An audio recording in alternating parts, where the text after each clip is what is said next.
जय श्री राम दोस्तों आज हम बात करेंगे दीपमाला के उपाय के बारे में। तो अगर मैं माला की बात करूं तो यहाँ पे हमें कोई माला नहीं बनाना है, हमको दिया तैयार करना है। ठीक है।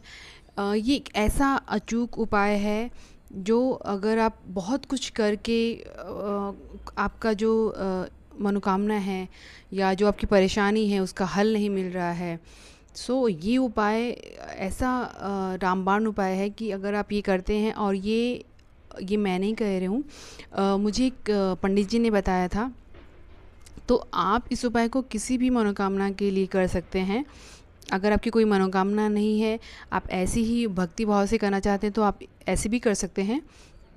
लेकिन अगर कोई मनोकामना लेके करते हैं तो ये उपाय आप ज़रूर से करिएगा, और आपकी कोई भी इच्छा, कोई भी मनोकामना है होगी वो ज़रूर से पूरी होगी।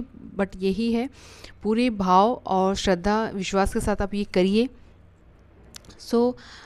वीडियो में आगे बढ़ने से पहले आप लोगों से एक ही रिक्वेस्ट करूँगी, अगर वीडियो पसंद आए तो लाइक ज़रूर से करिएगा। चैनल पे अगर नए हैं तो चैनल को सब्सक्राइब कर लीजिएगा। वीडियो किसी ना किसी को शेयर ज़रूर से करिएगा। जैसे मैं हर वीडियो में बोलती हूँ कि अगर आपके द्वारा किसी की मदद होती है तो आपको उसका पुण्य मिलता है। और कमेंट में प्रभु श्री राम जी का और प्रभु बालाजी का नारा लगाना मत भूलिएगा। आइए स्टार्ट कर लेते हैं वीडियो। दीपमाला जो है वो आपको आटे का दिया तैयार करना है, ठीक है। और कच्चा जो सूत होता है उसकी बाती बनानी है। आप तेल कौन सा लेंगे? तेल हमको इसमें चमेली का यूज़ करना है, ठीक है।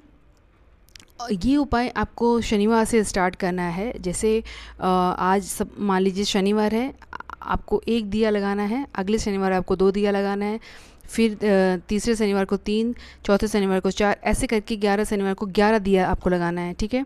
उसके बाद जब 12वां शनिवार आएगा वहाँ से आपको इन रिटर्न आना है। मतलब अभी आपने 11 तक लगाया, उसके बाद 10, 9, 8, 7, 6, 5, 4, 3, 2, 1 ऐसा, ठीक है।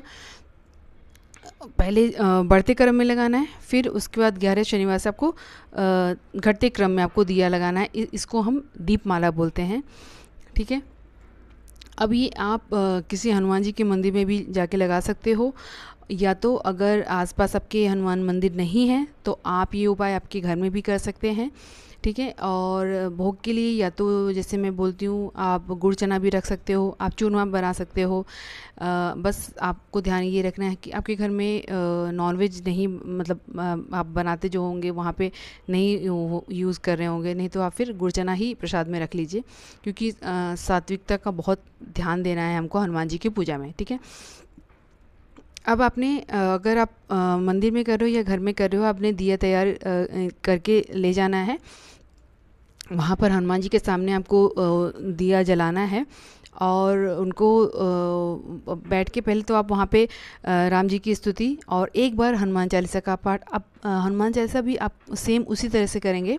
पहले दिन एक हनुमान चालीसा, दूसरे दिन 2 हनुमान चालीसा, इस तरह से दिए के साथ में ही आपको वो भी सेम करना है, ठीक है। उसके बाद आपने उस जो दिया आपने जलाया है उसी से आपने हनुमान जी की आरती करनी है। और वो दिया अगर मंदिर में कर रहे हैं तो वहीं पे पास में आप रख दीजिए। अगर तो आप घर पे कर रहे हैं तो वो दिया जब शांत हो जाए तब उस दिए से आप रोटी तैयार कर लीजिए, और वो गौ माता को आप ले जाके खिला दीजिए, क्योंकि वो अनाज है तो वेस्ट नहीं होना चाहिए। उसके बाद आप दिया शांत होने के बाद प्रसाद सबको बांट दीजिए घर में। आपने जैसे मैं हर उसमें बताती हूँ आपको ग्लास में पानी लेना है। अगर ये उपाय आपके लिए कर रहे हैं तो आप खुद वो ग्रहण कर लीजिए, नहीं तो किसी और के लिए कर रहे हैं तो उनको दे दीजिए। अगर वो पास में नहीं है तो पौधे में डाल दीजिए। आपने जो जल में तांबे के उसमें जो जल रखा हुआ है वो पूरे घर में आप छिड़काव कर दीजिए। जो जल है वो अभिमंत्रित जल हो जाता है, तो वो एक अमृत के समान हो जाता है। मान लीजिए आपके घर में किसी की तबीयत ख़राब है तो वो घर में पूरे सब जगह छिड़काव आप कर दीजिए, तो धीरे धीरे उनकी सेहत में आपको फ़र्क दिखने लगेगा। अगर आपके घर में क्लेश हो रहा है, झगड़ा लड़ाई हो रही है, तो उससे भी आपको उसका असर दिखेगा कि सब कुछ पॉजिटिव होने लगेगा, ठीक है। अभिमंत्रित जल है वो। और दूसरा उपाय ये हम बात करेंगे कि जैसे आप कोई संकल्प लेते हो हनुमान चालीसा का, तो बैठ के जब आप पाठ करते हो तो वो जो जल है, आपका जो पाठ जितना भी आपने संकल्प लिया वो पूरा होने के बाद, आरती होने के बाद लास्ट में वो जल आपको पास में लेना है। और अगर किसी की तबीयत ख़राब है तो आप उस जल को देखते हुए 3 बार नासै रोग हरै सब पीरा जपत निरंतर हनुमत बीरा, इस लाइन को आप 3 बार बोलेंगे इस चौपाई को, और उसके बाद उसमें 3 बार फूंक मार देंगे उस पानी में, और बाद में आप जय श्री राम बोलकर ये जल जिनकी तबीयत ख़राब है आप उनको पिला दीजिए।